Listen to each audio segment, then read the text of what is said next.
Alors le développement ne fait pas partie des métiers du groupe qui, à mon sens, ont été le plus impactés par cette crise sanitaire. Le constat aujourd'hui, à l'aube du déconfinement, c'est qu'on a pu continuer à travailler correctement. Correctement puisque, bien évidemment, le développeur foncier est quelqu'un qui est majoritairement en mouvement, il prospecte, il rencontre, il fait des échanges et donc par définition se déplace. Mais la digitalisation des process nous a permis d'envisager avec maîtrise cette crise puisque le développeur foncier à distance, il a pu continuer à animer son réseau et travailler avec ses partenaires, d'autant plus que la majeure partie d'entre eux, qu'ils soient architectes, bailleurs, apporteurs d'affaires ou notaires, ont continué à faire que des dossiers rentrent dans notre pipe d'activité et ont continué et contribué à faire que ces dossiers avancent.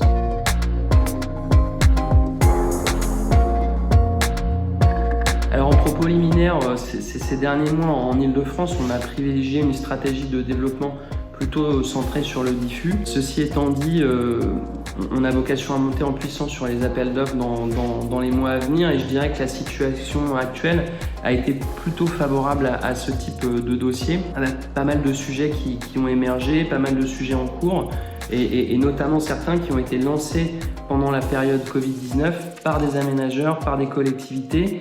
Et il me semble que c'est un excellent signal de reprise. Donc pour résumer, je dirais que les perspectives sont bonnes, avec certes un effet Covid-19 sur les calendriers et les réponses, mais des opportunités foncières à transformer dans l'année civile.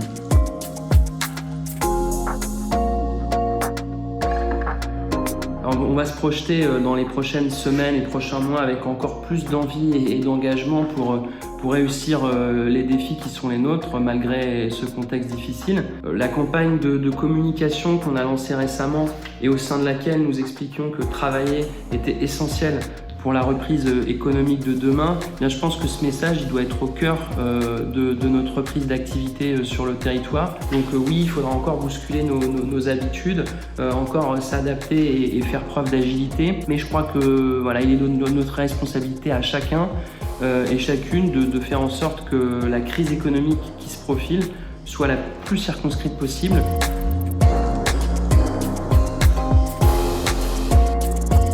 Je vais parler d'une actualité toute récente puisqu'avec Christophe et quelques autres en Ile-de-France, on a repris le chemin du bureau depuis le lundi 4 physiquement pour organiser le retour des équipes. Je voulais dire à tous mes collègues réalité qui s'apprêtent à reprendre le chemin du bureau que c'est extrêmement grisant de reprendre une activité professionnelle presque normale.